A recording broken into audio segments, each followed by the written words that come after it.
കൂടുതൽ വാർത്തകളും വീഡിയോകളും കാണാൻ ഈ ചാനൽ സബ്സ്ക്രൈബ് ചെയ്യുക. കൂടെ ബെൽ ബട്ടൺ അമർത്തുക.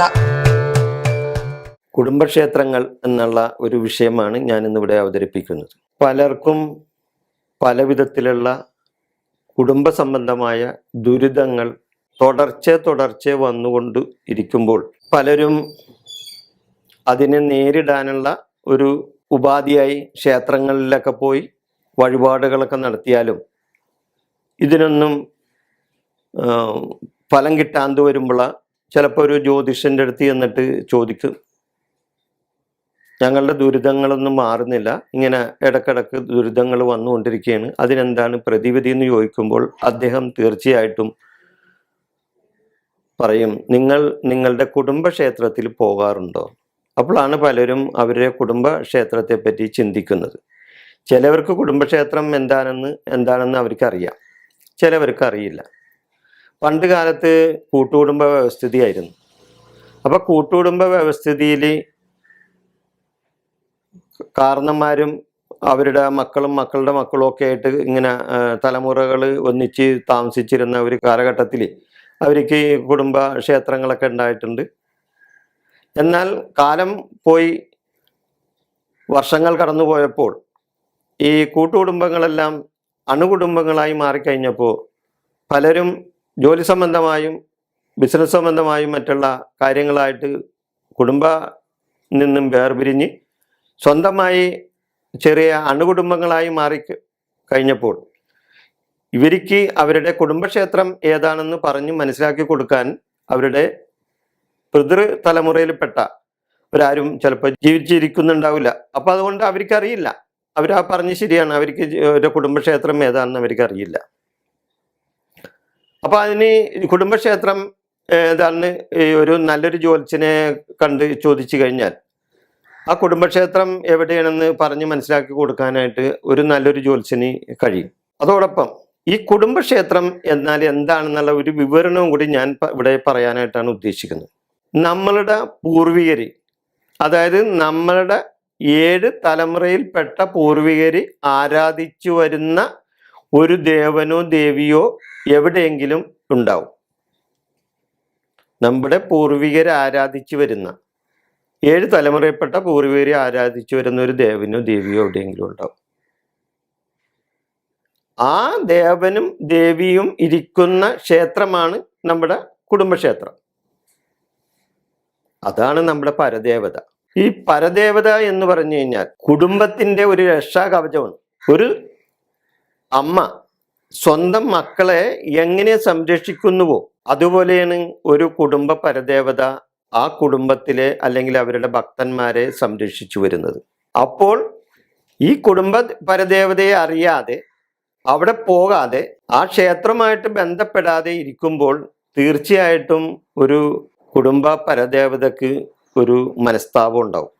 അത് നമ്മളിൽ ഒരു ശാപമായി വന്നു വീഴും. അത് നമ്മൾക്ക് ദുരിതങ്ങൾ ഉണ്ടാക്കാനേ ഉപകരിക്കും.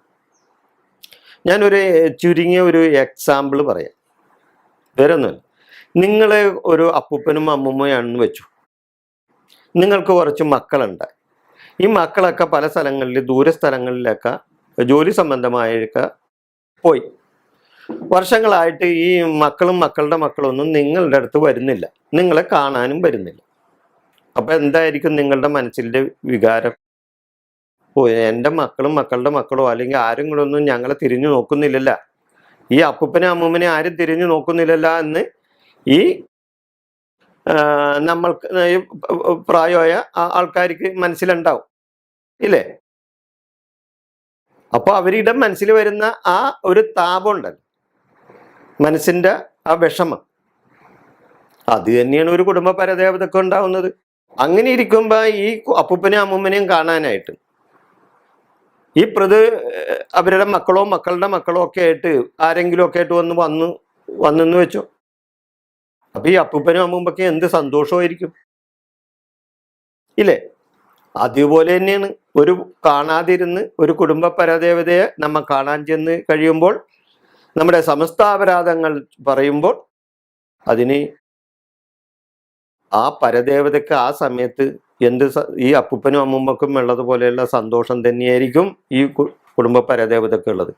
അന്നേരം ചിലപ്പോൾ അവരുടെ കയ്യിലുള്ളത് എന്താണെന്ന് വെച്ച് കഴിഞ്ഞാൽ വാരിക്കോരി കൊടുക്കും. ഇത് ഈ അപ്പൂപ്പനും അമ്മയും. അതുപോലെ തന്നെ ഒരു പരദേവതയും നമ്മളെ സംരക്ഷിക്കും. അക്കാര്യത്തിൽ ഒരു സംശയമില്ല. ഈ പണ്ട് കാലത്തൊന്നും ഈ ക്ഷേത്രാരാധന ഉണ്ടായിരുന്നില്ല. ക്ഷേത്രാരാധന ഉണ്ടായത് ക്ഷേത്ര പ്രവേശന വിളംബരത്തിന് ശേഷമാണ് ക്ഷേത്രാരാധന വന്നത്. അന്നേരം ഈ മുതിർന്ന, അതായത് ഒരു താഴ്ന്ന ആധികാരിക്ക് ക്ഷേത്രത്തിലൊന്നും പ്രവേശനത്തിനുള്ള അവസരം ഉണ്ടായിരുന്നില്ല. അവരുടേതായ ആൾക്കാർക്ക്, ഈ താഴ്ന്ന ആധികാരിക്ക് ക്ഷേത്രത്തിൽ കയറാനോ അവർക്ക് ദർശനം നടത്താനോ ഒന്നും സൗകര്യമില്ലാതിരുന്ന ഒരു കാലഘട്ടം ഉണ്ടായിരുന്നു. ആ കാലഘട്ടത്തിലും ഈ പറഞ്ഞ ഈ ഈഴവാദി പിന്നോക്ക സമുദായങ്ങളിൽപ്പെട്ട ആൾക്കാരൊക്കെ ക്ഷേത്ര ദർശനം നടത്തിയിരുന്നു. എങ്ങനെ നടത്തിയിരുന്നു? അവർ ക്ഷേത്രത്തിൻ്റെ വാതിക്കൽ കൂടി പോകുമ്പോഴോ അല്ലെങ്കിൽ അകന്നു പോകുമ്പോഴോ ആ ക്ഷേത്ര നടയിൽ എത്താറാവുമ്പോൾ മറ്റു പലരും നോക്കാതെ കാണാതെ അവർ ആ ദേവനെയോ ആ ദേവിയോ വണങ്ങാറുണ്ട്. കാരണം അവർ വളരെ പേടിച്ചാണ് തൊഴുത് നിൽക്കുന്നത്. അന്നേരം മേൽജാതിക്കാർ കണ്ടു കഴിഞ്ഞാൽ അവരെ ഉപദ്രവിക്കും. അപ്പോൾ അത് ഇല്ലാതിരിക്കാനാണ് അവർ അങ്ങോട്ടും ഇങ്ങോട്ടും ഒക്കെ നോക്കിയതിന് ശേഷം അവിടെ നിന്ന് തൊഴുത് പോകുന്നത്. ഇത് തന്നെയാണ് അവരെ പിൻതലമുറക്കാരും ചെയ്തു പോന്നിട്ടുള്ളത്. അതിനുശേഷമാണ് ക്ഷേത്ര പ്രവേശന വിളംബരമൊക്കെ കഴിഞ്ഞതിന് ശേഷം, ക്ഷേത്രത്തിൽ കയറിയതിന് ശേഷമൊക്കെ എല്ലാവർക്കും ഇപ്പോൾ എല്ലാ ക്ഷേത്രങ്ങളിലും ഒക്കെ കയറാനുണ്ടായി സാധിച്ചിട്ടുണ്ട്. ഇതേപോലെ തന്നെ ഈ ക്ഷേത്രങ്ങളിൽ ചെല്ലാതിരിക്കുന്ന സമയത്തും കുടുംബത്തിൽ ചില കുടുംബങ്ങളിലൊക്കെ ഈ സങ്കല്പ പ്രതിഷ്ഠ നടത്തിയിട്ട്, അത് ശ്രീനാരായണ ഗുരു സങ്കല്പ പ്രതിഷ്ഠ നടത്തി. അതിനുശേഷമുള്ള ആ പ്രതിഷ്ഠകൾ സർവവ്യാപകമായി. ആ കാലത്തിന് മുമ്പ് തന്നെ ചില കുടുംബങ്ങളിൽ ഇതേപോലെയുള്ള സങ്കല്പ പ്രതിഷ്ഠകൾ നടത്തിയിട്ടുണ്ട്. എങ്ങനെ? ചാമുണ്ടി, ചാത്തൻ, കാപ്പിരി, മുത്തപ്പൻ, ഇങ്ങനെയുള്ള ചില ദേവതകളൊക്കെ ചില കുടുംബക്കാർ ഒരു മൺകൂനയൊക്കെ ഉണ്ടാക്കി അതിൻ്റെ മുകളിൽ ഒരു കല്ല് എടുത്തു വെച്ച് സങ്കല്പിച്ചിട്ട് അവിടെ നിവേദ്യങ്ങളൊക്കെ അർപ്പിച്ചിട്ട് ഒരു കാലഘട്ടത്തിൽ ഈ ക്ഷേത്രത്തിൽ പോകാൻ പറ്റാത്തവർ അവരെ കുടുംബത്തിൽ ആരാധന നടത്തിയിട്ടുണ്ട്.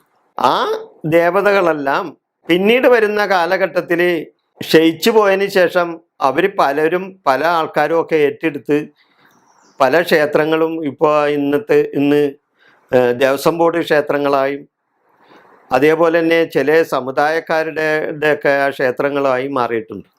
അവിടെ നേരത്തെ അവർ ആരാധിച്ചു വരുന്ന ദേവനും ദേവിയും ഒക്കെ. പണ്ട് കാലത്ത് പ്രകൃതി ശക്തികളെയൊക്കെ ആരാധിച്ചു വന്നിരുന്ന, ഇടിമിന്നിനെ പോലും ആരാധിച്ചു വന്നിരുന്ന ഒരു കാലഘട്ടം ഉണ്ടായിരുന്നു.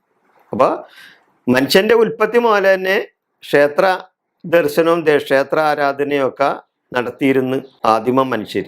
അതേപോലെ തന്നെയാണ് പിൽക്കാലത്തും ക്ഷേത്ര ദർശനം തുടർന്നു കൊണ്ടിരിക്കുന്നത്. അപ്പോൾ ചിലവർക്ക് ക്ഷേത്രം തൻ്റെ കുടുംബക്ഷേത്രം ഏതാണെന്ന് കണ്ടുപിടിച്ച് ചെല്ലുമ്പോഴാണ് ആ കുടുംബക്ഷേത്രം ഞങ്ങളുടെ സമുദായത്തിൻ്റെ അല്ല എന്ന് മനസ്സിലാകുന്നത്. അപ്പോൾ അവരെ ഒന്ന് ശങ്കിക്കും, അയ്യോ ഇത് ഞങ്ങളുടെ കുടുംബക്ഷേത്രമല്ലല്ല, ഞങ്ങളുടെ കുടുംബമായിട്ട് അല്ലെങ്കിൽ ഞങ്ങളുടെ ജാതിയായിട്ട് ബന്ധമില്ലല്ലോ എന്ന്. അങ്ങനെ ഒരിക്കലും തെറ്റിദ്ധരിക്കേണ്ട കാര്യമില്ല.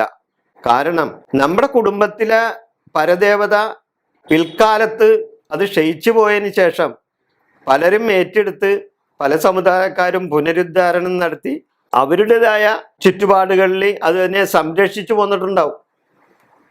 അപ്പോൾ അതുകൊണ്ട് നമ്മൾ പരദേവതയല്ല എന്ന് നമ്മൾ അതിനെ ശങ്കിക്കേണ്ട കാര്യമില്ല.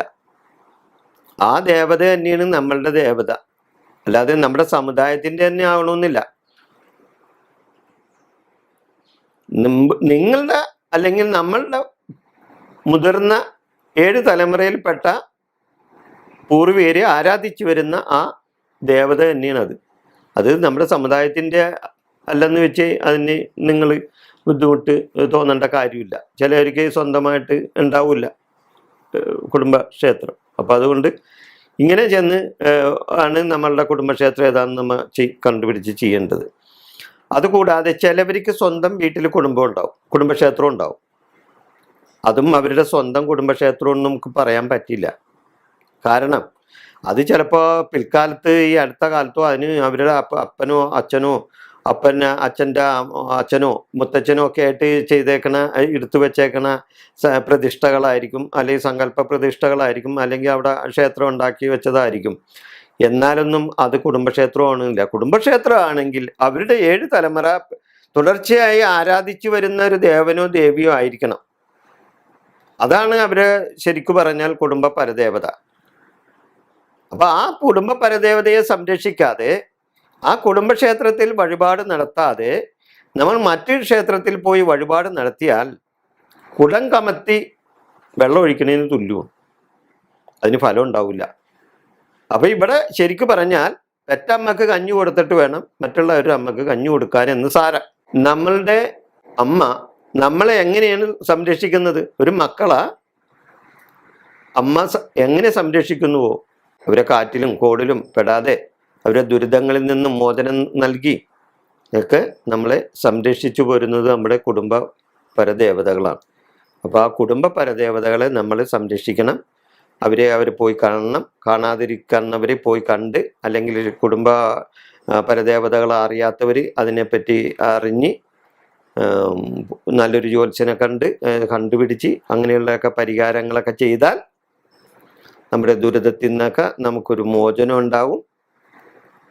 അതിന് ഉള്ള വഴിപാടുകളും അതിനുള്ള കർമ്മങ്ങളൊക്കെ ചെയ്താൽ നമുക്ക് നമ്മുടേതായ കഷ്ടകാലങ്ങളെല്ലാം മാറിക്കിട്ടി നമുക്ക് സർവൈശ്വര്യങ്ങൾ നമ്മുടെ കുടുംബ ദേവത നമുക്ക് തരും. നിങ്ങൾക്ക് 100% വിശ്വസിക്കാം.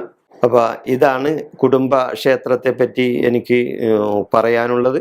നിങ്ങൾക്ക് നന്ദി, നമസ്കാരം.